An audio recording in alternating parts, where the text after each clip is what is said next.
Bienvenue dans ce nouveau numéro du quart d'heure politique. Aujourd'hui, je reçois Fabrice Weber, candidat pour les élections municipales de Gujan-Mestras. Fabrice Weber, bonjour.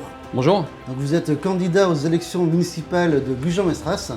Tout d'abord, pour ceux qui ne vous connaissent pas encore, pouvez-vous vous présenter?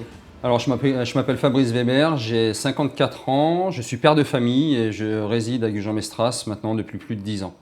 Je suis issu d'une carrière en gendarmerie, institution dans laquelle j'ai passé 23 ans, essentiellement dans les unités d'intervention. J'ai eu la chance par la suite de faire un passage dans la fonction publique territoriale au sein du département de la Gironde, puis de rejoindre le secteur privé, plus précisément en tant que responsable commercial dans l'aéronautique. Quelles ont été vos motivations pour vous présenter? Alors les motivations, elles sont assez larges. Moi, comme je viens de vous le dire, je suis issu d'une carrière en gendarmerie. Je me suis investi à l'époque parce que je voulais défendre la France que j'aimais, celle qui m'a éduqué, protégé, soigné. Et je me suis aperçu en quittant la gendarmerie que le pays s'est délité en fait ces dernières décennies. Et la seule solution pour retrouver la France qu'on aime, c'est l'engagement politique. Et cet engagement politique commence par le premier niveau, je dirais l'élu de proximité, ce sont les maires, en sachant qu'il est bon dans une organisation politique d'avoir du monde à tous les étages, de façon à ce que le processus législatif soit complet en fait, sur les différents éléments de sa constitution.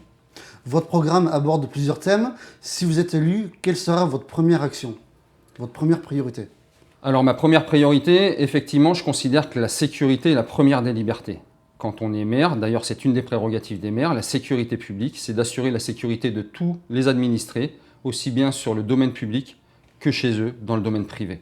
Et donc il y a des actions, alors Gujan-Mestras c'est pas Bagdad, hein. Gujan-Mestras on vit quand même dans un environnement privilégié, mais ce que j'attends moi des élus, c'est qu'ils puissent avoir une capacité d'anticipation de façon à faire en sorte de protéger la population avec un temps d'avance. Alors justement, parlons de la sécurité. Vous prévoyez quoi? De renforcer les effectifs, mettre des caméras? Complètement, c'est un ensemble. Ça veut dire que la police municipale est devenue la véritable police de proximité suite au désengagement de l'État, même dans les domaines régaliens. Donc il faut augmenter les effectifs de police municipale. On admet régulièrement qu'une commune sécurisée, c'est un policier municipal pour 1000 habitants. À Gujan-Mestras, ils sont 9 plus 1 qui va arriver. Je pense que la première étape, c'est de passer à 15, déjà pour assurer la proximité avec les habitants et avoir de la réactivité pour assurer cette sécurité. Mais l'humain n'est qu'une partie en fait, de ce dispositif.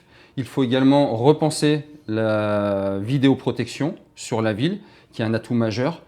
À ça, il faut également rajouter le dispositif voisin vigilant et solidaire que l'on va mettre en place de façon à ce que chaque habitant puisse jouer un rôle dans le maillage sécuritaire de la ville.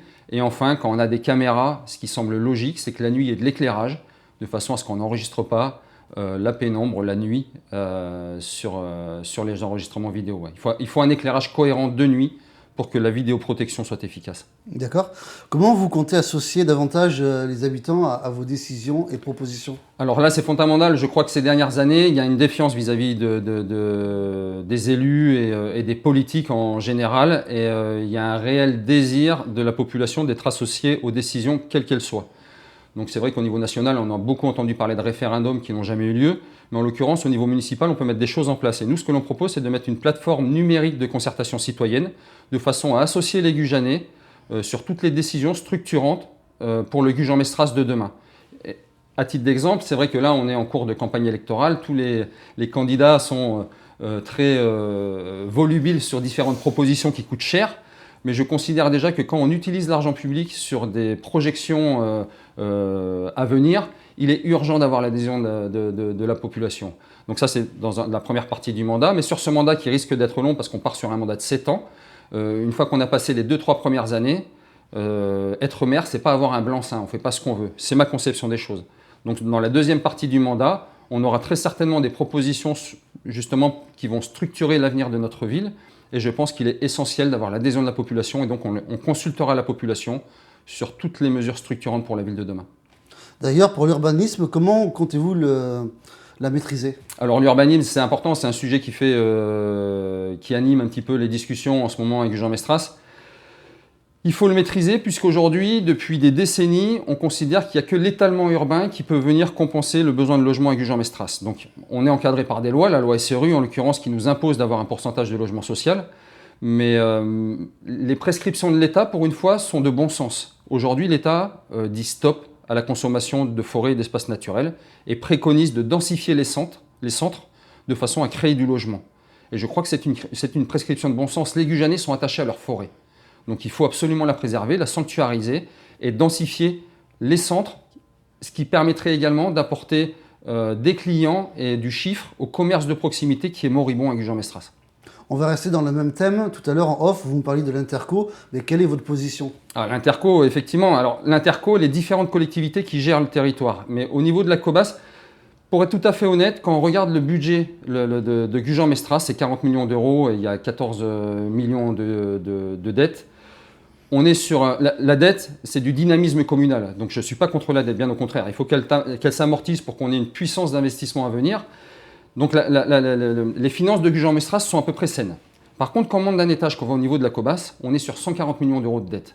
C'est une des collectivités les plus endettées de France.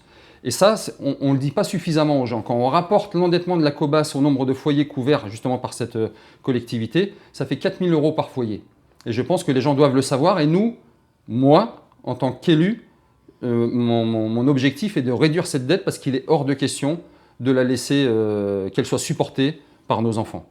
Donc il faut absolument assainir les finances de la COBAS, justement pour retrouver une capacité d'investissement et peut-être même pour ne pas être mis sous tutelle dans des délais assez courts. En parlant des enfants, que prévoyez-vous dans votre programme pour les jeunes et les familles ? Alors, à Gujan-Mestras, quand on regarde la pyramide des âges, il y a quelque chose qui est caractéristique à Gujan. On a beaucoup d'aînés, on a beaucoup de jeunes et d'enfants, et par contre, ces deux mondes ne communiquent pas. Donc, dans la partie sociale de notre projet, on veut absolument créer des passerelles intergénérationnelles entre ces deux mondes, parce que les aînés sont des puits de connaissances et d'histoire, et les enfants sont des éponges d'enthousiasme, et les deux ne demandent qu'à communiquer. Donc on veut absolument faire communiquer ces deux mondes et notamment le point d'orgue sera la semaine du lien intergénérationnel où ces deux mondes communiqueront et s'enrichiront les uns et les autres. La culture, est-ce que vous prévoyez des événements? Est-ce que vous voulez renforcer la culture? J'ai une chance, c'est que dans mon équipe, j'ai une pointure de la culture qui est issue d'une famille historique du bassin d'Arcachon et qui maîtrise pleinement toute l'histoire du sud-bassin et plus généralement de l'Aquitaine. Donc le but est de créer plus de festivités, mais adossées sur l'histoire de notre ville. En l'occurrence, je parlais il n'y a pas très longtemps à un Gujanais historique qui m'expliquait qu'il y avait les fêtes de la Saint-Michel qui étaient vraiment connues à Gujan-Mestras, qui se déroulaient sur la place de la Claire. Et petit à petit, toutes ces fêtes historiques se sont éteintes. Et nous, notre volonté, c'est de les raviver, toujours pour plusieurs choses. C'est vivre l'histoire de notre commune à travers des événements festifs. Donc les enfants, quand ils participent à ce genre d'événements, s'enrichissent de l'histoire du berceau dans lequel ils vivent. Et en plus de ça, le fait de les délocaliser sur les différents quartiers de la commune, ça permet de redynamiser le commerce de proximité. Donc oui, on a la volonté de faire revivre l'histoire de Gujan-Mestras et plus généralement du Cap Tala-de-Buge, donc tout le berceau sud du bassin d'Arcachon. Est-ce que vous pouvez nous parler un peu de votre équipe qui vous accompagne dans ce projet ? Alors c'est une chance, et là pour le coup, j'en prends pas les lauriers parce que c'est le hasard. Monter une liste de 37 personnes, c'est pas simple. Donc j'ai eu la chance, c'est qu'à Gujan-Mestras, ça s'est fait relativement vite. Et dans la constitution de cette liste, j'ai des gens qui ont vraiment des expertises particulières. Des pompiers, des commerçants, des juristes, bref, toutes les compétences dont on a besoin pour se projeter dans la future municipalité. Même si la liste est clairement soutenue par le Rassemblement national et l'Union des droites pour la République d'Éric Ciotti, les gens ne sont pas forcément encartés, mais on a tous un socle idéologique commun qui fait qu'on est tous partie prenante dans ce projet. On a utilisé l'expertise, les différentes expertises des membres de l'équipe en amont donc pour proposer un projet. Mais comme je viens de vous le dire, cette richesse, elle sera d'autant plus bénéfique au sein d'une municipalité quand nous serons élus à la tête de la commune. Est-ce qu'il y a d'autres thèmes que vous souhaitez aborder qui vous tiennent à cœur? Oui, moi je pense que l'ostréiculture, ça n'est pas seulement des acteurs économiques sur le sud du bassin d'Arcachon. On a la chance d'avoir 5 ports professionnels à Gujan-Mestras et il est important que la commune prenne sa part dans la défense de l'ostréiculture. Certes, parce qu'il y a des entreprises et on se doit d'avoir une activité économique conséquente sur la commune, mais aussi parce que l'ostréiculture fait partie de l'ADN de la commune. Donc il faut leur apporter un soutien. Alors les compétences de la commune sont relativement limitées en termes d'investissement. On ne peut pas subventionner directement les entreprises à Gujan-Mestras. Par contre, on peut les aider et notre volonté, c'est de créer ce qu'on appellera le mondial de l'huître. On n'a rien inventé, on a pris exemple sur la ville du Pradet qui, elle, a créé le mondial de la moule, mais on a une grosse différence avec la ville du Pradet, c'est qu'au Pradet, il n'y a pas de moule. Donc c'est pas comme si à Gujan-Mestras, il n'y avait pas d'huîtres. Et notre volonté, c'est de faire un événement national pour attirer le feu des projecteurs, mettre directement les ostréiculteurs en contact des milliers de visiteurs que cela va drainer, de façon à ce qu'ils puissent enrichir leur carnet d'adresses et donc, in fine, leur chiffre d'affaires. Et concernant les commerces et l'économie locale, comment comptez-vous booster Alors, il y a différentes choses. Je viens de vous le dire, la mairie n'a pas le droit de subventionner directement ses commerces, mais nous, on propose de mettre en place une marketplace, donc un site marchand, à disposition des commerçants et des producteurs. On n'est pas exclusif sur le commerce de proximité, on intègre également les producteurs, y compris les ostréiculteurs. Une marketplace qui sera mise en place gratuitement par la mairie, où les commerçants et les producteurs pourront valoriser leurs produits ou le fruit de leur travail au sein d'un site internet justement qui leur sera dédié.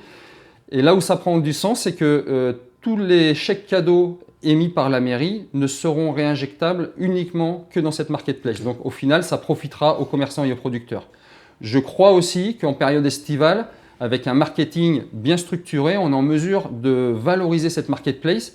Et si on regarde un petit peu l'historique, on vient de sortir d'une pandémie il y a quelques années où les ostréiculteurs et les commerçants, les producteurs ont été lourdement impactés. Je pense que cet outil est aussi un outil qui prévient d'éventuelles futures pandémies parce que ils conserveront de la visibilité, même en cas de difficulté, comme ce qu'on a connu avec le Covid. Fabrice Weber, merci. Merci à vous. Chères Gujanaises, chers Gujanais, les 15 et 22 mars prochains, vous aurez à vous prononcer pour élire un nouveau maire avec son équipe à la tête de notre commune. Mais cette fois-ci, il ne s'agira pas de voter pour une personnalité, mais bel et bien pour un projet d'avenir. Vous avez à répondre à des questions simples, mais les réponses que vous y apporterez structureront le Gujan-Mestras de demain. C'est la raison pour laquelle la liste Rassemblons-nous pour agir vous propose un projet simple, de bon sens et non dispendieux. Mais une élection municipale, ça n'est pas seulement élire un maire, c'est aussi projeter des élus dans les différentes collectivités qui gèrent notre territoire. Le CIBA, où il est important de mettre fin aux dysfonctionnements qui provoquent le débordement des égouts et fragilisent toute la filière ostréicole, ainsi que la COBAS, où il faut mettre fin à la gabegie et au recours massif à la dette. Alors le 15 mars prochain, et ce dès le premier tour, vous pouvez envoyer un signal fort en votant massivement pour la liste Rassemblons-nous pour agir. Je compte sur vous et je vous dis à très bientôt. Au revoir.